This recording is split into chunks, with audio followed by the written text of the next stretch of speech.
आज का हमारा टॉपिक है प्राकृतिक संसाधन।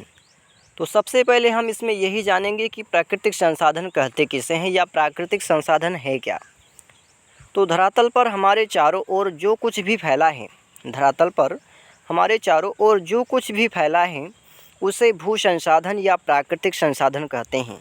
यानी धरातल पर या भूमि पर या भूमंडल पर हमारे चारों ओर जो कुछ भी फैला हुआ है उसे हम क्या कहते हैं, तो भू संसाधन या प्राकृतिक संसाधन कहते हैं।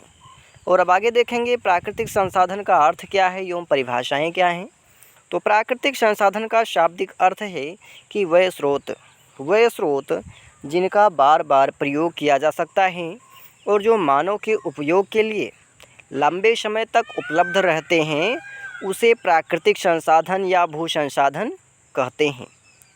प्रकृति ने इस संसार को, यानी ईश्वर ने, भगवान ने, गॉड ने इस संसार को बहुत सी वस्तुओं, तत्वों व पदार्थों से नवाजा है, जैसे मिट्टी, रोशनी सूर्य की, वायु, जल, भूमि, पशु पक्षी, वनस्पति व स्वयं मानव भी प्रकृति द्वारा प्रदान किए गए हैं।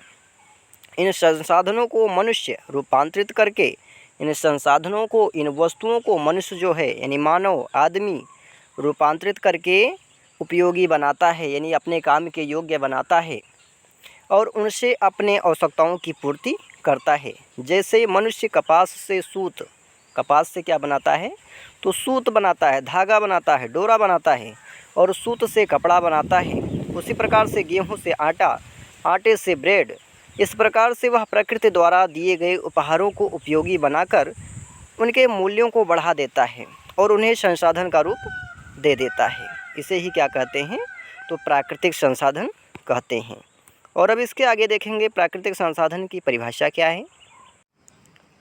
स्मिथ एवं फिलिप्स के अनुसार संसाधन मानव की सेवा में पर्यावरण की क्रियाशीलता का नाम है। यानी संसाधन क्या है, तो मानव की सेवा में, यानी मानव की सर्विस में पर्यावरण की क्रियाशीलता का नाम ही संसाधन है।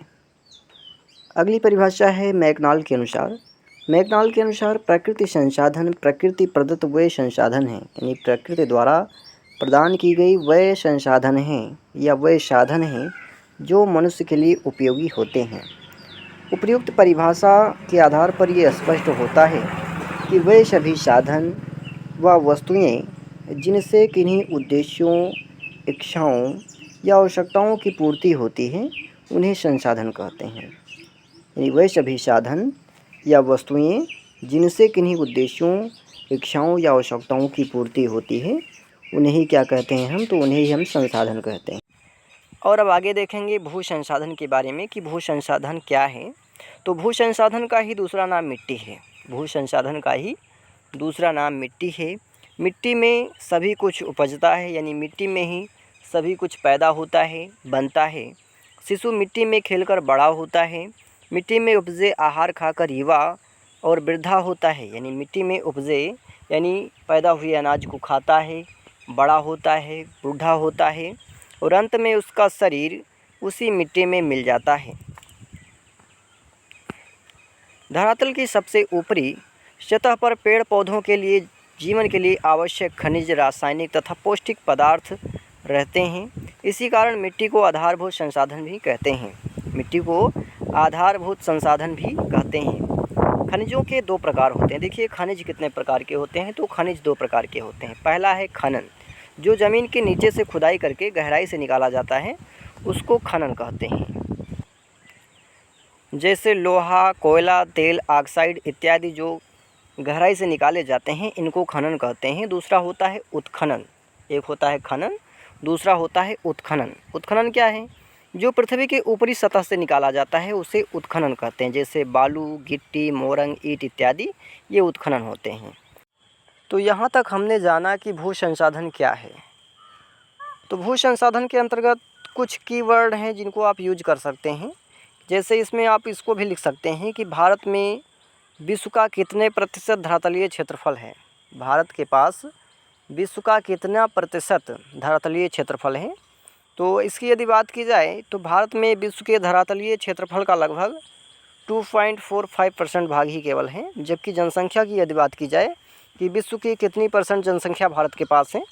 तो भारत में विश्व की 17.5% जनसंख्या निवास करती है, यानी विश्व की 17.5% जनसंख्या अकेले भारत में निवास करती है। और अब इसके आगे देखेंगे जल संसाधन, यानी जल संसाधन क्या है या जल संसाधन का अर्थ क्या है।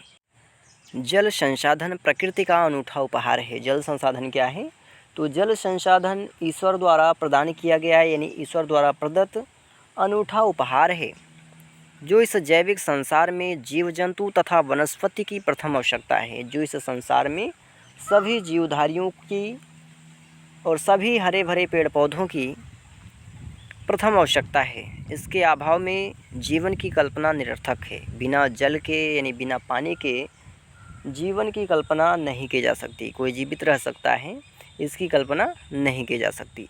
और आधुनिक समय में जल की जो उपलब्धता है वो निरंतर घटती जा रही है, यानी प्रेजेंट टाइम में जल की जो उपलब्धता है वो निरंतर घटती जा रही है, उसमें कमी होती जा रही है। विश्व स्तर पर यदि देखी जाए तो 97.5% जल खारा है, यानी जल का एक भारी भाग जो है खारा है, यानी पीने लायक नहीं है। तथा 2.5% जल ही स्वच्छ है। 2.5% जल स्वच्छ है और 97.5% जल क्या है, खारा है, जो पीने लायक है ही नहीं। और भारत में 4% जल उपयोग में लाने योग्य है, यानी भारत में यदि जल की बात की जाए तो भारत में केवल 4% जल ही ऐसा है जो उपयोग में लाने योग्य है, पीने योग्य है। जल संसाधन के रूप में कैसे, तो जल कृषि के साथ साथ विद्युत और अन्य संसाधनों से मिलकर विभिन्न प्रकार से हमारी इच्छाओं की पूर्ति करता है। जल क्या है, संसाधन के रूप में कैसे है, तो जल जो है कृषि के साथ साथ विद्युत और अन्य संसाधनों से मिलकर विभिन्न प्रकार से हमारी इच्छाओं की पूर्ति करता है। और हमारे देश में 4.70 घन किलोमीटर जल सिंचाई के काम में आकर के हमारे देश की कृषि अर्थव्यवस्था का एक अनिवार्य अंग बन गया है। और अब आगे देखेंगे जल का प्रमुख स्रोत क्या है। जल का प्रमुख स्रोत क्या है, जल का प्रमुख स्रोत वर्षा का जल है। जल का जो प्रमुख स्रोत है वो वर्षा का जल है। और नदी समुद्रों में पाया जाने वाला जल भी वर्षा का ही जल है, जो नदियों के द्वारा समुद्रों में एकत्र होता है। तथा दूसरा स्रोत है ग्लेशियर का पिघलाव। दूसरा स्रोत क्या है, ग्लेशियर पिघलाव ही दूसरा स्रोत है। पहला स्रोत क्या है, वर्षा का जल है, यानी बरसात का जल है। और दूसरा स्रोत क्या है, तो दूसरा स्रोत है ग्लेशियर पिघलाव। और अब इसके आगे देखेंगे जल संसाधन का संरक्षण, यानी जल संसाधन का संरक्षण क्यों करना चाहिए। जल हमारे लिए बहुत उपयोगी है, इसलिए इसका जो है संरक्षण करना चाहिए, क्योंकि जल हमारे पीने के काम आता है। और नदियों में जो हमारा जल जाता है, ठीक है, तो नदियों पर बड़े बड़े बांध बनाए जाते हैं जिससे बिजली उत्पन्न की जाती है। समुद्रों में पानी जाता है, उस पर बंदरगाह बनाए जाते हैं और बंदरगाहों के माध्यम से एक देश से दूसरे देश के साथ व्यापार किया जाता है। इसलिए जल संरक्षण करना चाहिए। अब इसके आगे टॉपिक आता है वन संसाधन, तो इसको अगली वीडियो में देखेंगे। तब तक के लिए आज के लिए इतना ही और मिलते हैं अगले वीडियो में। तब तक के लिए जानकारी पसंद आए तो ज़्यादा से ज़्यादा मित्रों में शेयर करें, लाइक करें और चैनल को सब्सक्राइब करें। साथ ही नए टॉपिक के लिए कमेंट करें।